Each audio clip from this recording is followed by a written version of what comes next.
తెలంగాణ రాష్ట్రంలో మొదటిసారిగా ప్లాస్టిక్ రహిత భద్రాచలం సువర్ణ అధ్యాయమని ప్రతి ఒక్కరూ కూడా గర్వపడాల్సిన తరుణమని సిబిఐ మాజీ జాయింట్ డైరెక్టర్ జెడి లక్ష్మీనారాయణ అన్నారు.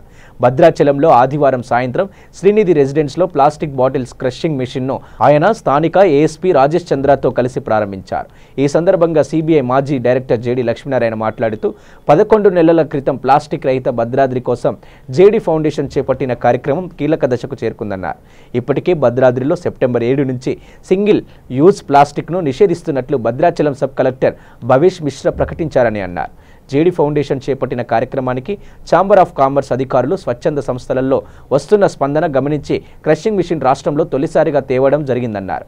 ఈ కార్యక్రమంలో ASP Rajesh Chandra, IPS, panchayati EO CH Srinivas, JD foundation బాధ్యులు మురళీమోహన్ కుమార్ మరియు తెలంగాణ మానవ హక్కుల సంఘం అధ్యక్షుడు మల్లికార్జున్ గారు పాల్గొన్నారు.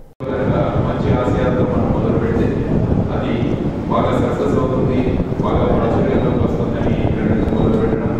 ముఖ్యంగా ఇక్కడ మొదలుపెట్టడానికి ముఖ్య కారణం మిత్రుడు మురళీమోహన్ గారు.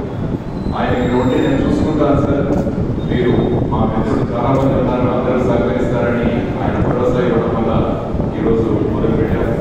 పట్టణంలో కూడా చాలా మార్పులు వచ్చాయి. ఈరోజు ఒక మెషిన్ ఈరోజు తీసుకొద్దాం, ఈ వాటర్ క్రషింగ్ మెషిన్ అని చెప్పేసి ఈరోజు మా మిత్రుడు కృష్ణరావు గారు కూడా ఆయన టర్కీలో ఉండేవాడు. ఇంతకుముందు ఆయన వచ్చి ఈ మా ప్రయత్నాల్లో ఆయన కూడా ఇక్కడ రావడం, ఈరోజు ఆ మెషిన్ మీరు చూశారు.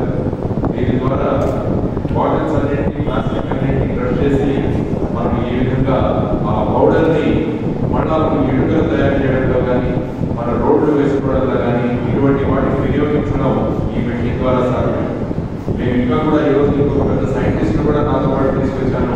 అక్కడ ఉన్న అబ్బాయి పవన్ అని చిత్తూరు జిల్లాలో పవన్గా ఉంటాడు. వాళ్ళ ఊళ్ళో అబ్బాయిని బలమైన అబ్దుల్ కలాం అంటారు. అటువంటి కురవాడు ఈరోజు తీసుకొచ్చాం. ఇప్పటి వరకు 30 రకరకాల ప్రోడక్ట్స్ తయారు చేశాడు ఈ అబ్బాయి సొంతంగా. అమెరికాలో యూనివర్సిటీ దానికి గౌరవ డాక్టరేట్ కూడా ఇచ్చింది అనమాట. కాబట్టి అటువంటి పిల్లవాడిని ఈరోజు తీసుకొచ్చాం. ఎందుకంటే పిల్లల్లో ఇన్నోవేషన్ అన్నది తగ్గిపోయింది. కొత్త ఇష్టం తయారు చేయడానికి మా వంతు దృష్టిగా పనిచేస్తున్నాం. ఈరోజు ఖమ్మంలో జరిగిన ఇంపాక్ట్ కార్యక్రమంలో కూడా నిన్న పవన్ సొంతంగా స్వయంగా మాట్లాడాడు. చాలా మంది